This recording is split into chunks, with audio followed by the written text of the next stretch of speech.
સ્વાગત. આજની આપણે ઊંડાણપૂર્વક ચર્ચાનો વિષય છે ઇકીગાઈ, લાંબા અને સુખી જીવનનું જાપાની રહસ્ય. આ પુસ્તક અને એના વિચારો પર આપણે વાત કરીશું. આ ઇકીગાઈ શબ્દ આમ તો ઘણો સાંભળવા મળે છે હવે, પણ એનો ખરો અર્થ શું છે, ચાલો સમજીએ. ચોક્કસ. ઇકીગાઈ એટલે કે ઇકીકાઈ આ એક ખૂબ જ સરસ જાપાની વિચાર છે. સાવ સરળ રીતે કહીએ તો એમ કે જીવન જીવવાનો કોઈ હેતુ, અથવા તો સવારે શા માટે ઉઠવું છે એનું કારણ. હા, કલ્પના કરો કે 4 વર્તુળો છે જે એકબીજાને છેદે છે. પહેલું વર્તુળ તમને શું કરવું ગમે છે. બીજું, તમે શેમાં કુશળ છો, મતલબ તમારી આવડત શું છે. બરાબર. ત્રીજું, દુનિયાને અત્યારે શેની જરૂર છે. અને ચોથું વર્તુળ કે કઈ વસ્તુ માટે તમને પૈસા મળી શકે છે, એટલે કે આજીવિકા. હવે જ્યાં આ 4 વસ્તુઓ ભેગી થાય ને, બસ એ બિંદુ, એ છે તમારું ઇકીગાઈ. અને આનો ખાસ સંબંધ એમ કે જાપાનના ઓકિનાવા ટાપુ સાથે છે. એ ટાપુ આખી દુનિયામાં એના લાંબુ જીવતા લોકો માટે જાણીતો છે. એટલે એમ નહીં કે ખાલી શોખ કે ખાલી નોકરી, પણ આ ચારેનું જ્યાં મિલન થાય એ સાચો હેતુ. રસપ્રદ. તમે ઓકિનાવાની વાત કરી, પુસ્તકમાં પણ એના પર ઘણો ભાર છે. એવું તો શું ખાસ છે ત્યાં, મતલબ જે લાંબા અને સુખી જીવન સાથે જોડાયેલું છે?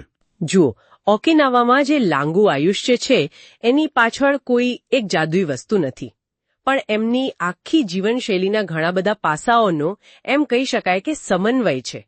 પહેલું અને સૌથી મહત્વનું, ત્યાં ખૂબ જ મજબૂત સામુદાયિક સંબંધો છે.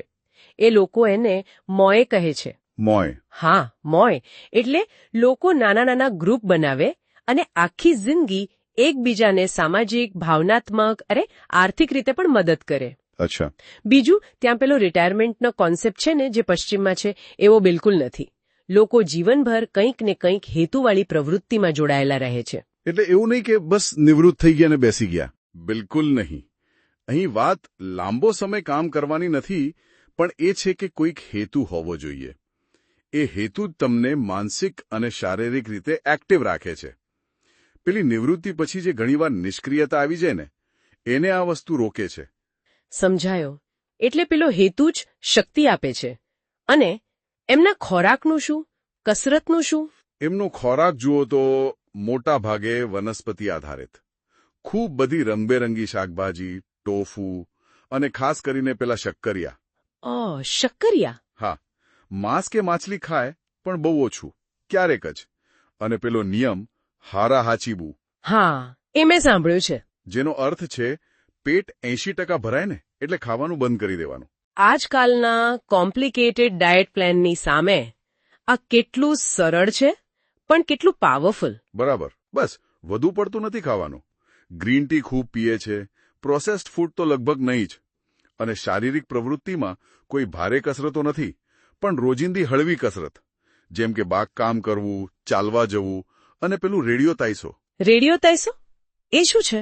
એ જાપાનમાં રેડિયો પર આવે. સવારે બધા સાથે મળીને હળવી સ્ટ્રેચિંગ જેવી કસરત કરે. શરીર ફ્લેક્સિબલ રહે એનાથી. તણાવ ઓછો રાખવા પર પણ એમનું ધ્યાન હોય છે. પ્રકૃતિ સાથે રહેવું, ધ્યાન કરવું વગેરે. તમે હારા હાચી બુની વાત કરી, 80% જ જમવું. આ સાદગીમાં કોઈ મોટો વિચાર છે, ખાસ કરીને જ્યારે આપણે હેતુ અને દીર્ઘાયુષ્યની કડી જોડીએ છીએ. શું આ ખાલી શારીરિક સંયમ છે કે કંઈક વધારે ઊંડું? બહુ સારો સવાલ છે. અને હા, આ ખાલી શારીરિક નથી જ. આ એક માનસિકતા બતાવે છે, સંતોષ રાખવાની, સંયમ રાખવાની. અને આ જ વિચાર બીજા પાસા સાથે જોડાય છે. જેમ કે પુસ્તક છે ને, એ ઇકીગાઈને પેલી વિક્ટર ફ્રેન્કલની લોગોથેરાપી સાથે જોડે છે. અચ્છા, લોગોથેરાપી? હા, જેનો અર્થ છે અર્થ દ્વારા ઉપચાર. અને બીજું મિહાલી ચિક્સેન્ટમિહાઈનો ફ્લોનો કોન્સેપ્ટ. Flow state? હા. ફ્લો એટલે એવી સ્થિતિ જ્યારે તમે કોઈ કામમાં એટલા ડૂબી જાઓ કે તમને સમયનું ભાન જ ન રહે. તમે બસ વર્તમાનમાં જ હો. તો ઇકીગાઈ શોધવામાં ઘણીવાર એવી પ્રવૃત્તિઓ કામ લાગે છે જે આ ફ્લો સ્ટેટ ઊભો કરે. એ અર્થ શોધવાની અને પછી એમે ડૂબી જવાની વાત છે. એટલે માની લો કે કોઈને ચિત્ર દોરવું ગમે છે કે લખવું કે બાગકામ, અને કરતા કરતા એ સમય ભૂલી જાય, તો એ કદાચ પોતાની ઇકીગાઈની નજીક જઈ રહ્યો છે. એ ક્ષણો ખાલી મજા માટે નથી, પણ જીવનના અર્થનો ભાગ છે.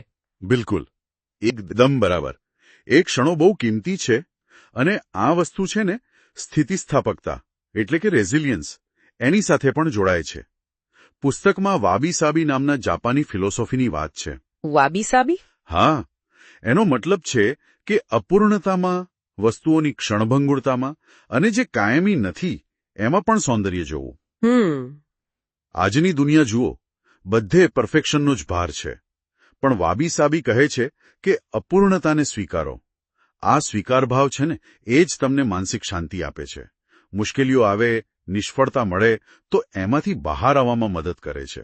એક રીતે પેલો અહંકાર ઓગાળીને જીવનની સહજતાને અપનાવવાની વાત છે.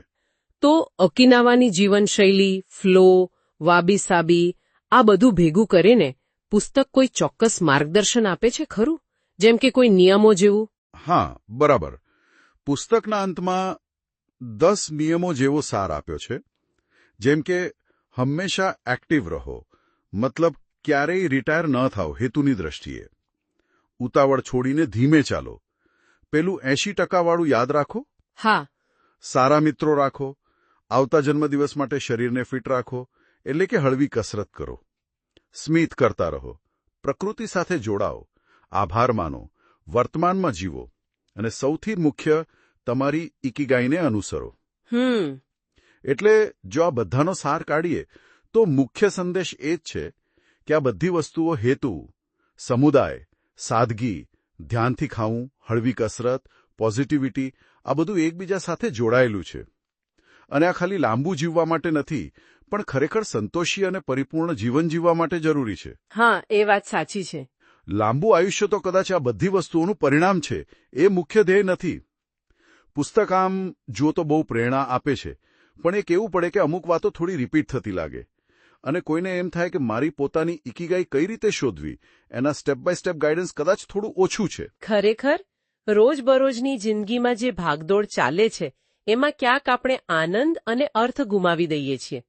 એને ફરીથી શોધવા માટે આ એક બહુ જ સૌમ્ય પણ મહત્વનું રિમાઇન્ડર છે. અને અંતમાં એક વિચાર મૂકી શકાય કે ભાઈ આ પુસ્તક અને એના જે સિદ્ધાંતો છે એ મોટા ભાગે ઓકિનાવાની જે ચોક્કસ સંસ્કૃતિ છે, એમની જીવનશૈલી છે, એના પર આધારિત છે. તો સવાલ એ થાય કે શું આ જ સિદ્ધાંતો આપણી આજની જે આધુનિક, ઝડપી અને સાવ અલગ સાંસ્કૃતિક પરિસ્થિતિઓ છે એમાં સીધે સીધા લાગુ પડી શકાય? હા, એ વિચારવા જેવું ખરું. કે પછી એમને આપણા સંદર્ભમાં થોડા બદલવાની, પુનઃ વ્યાખ્યાયિત કરવાની જરૂર પડે? આના પર મનન કરવા જેવું છે.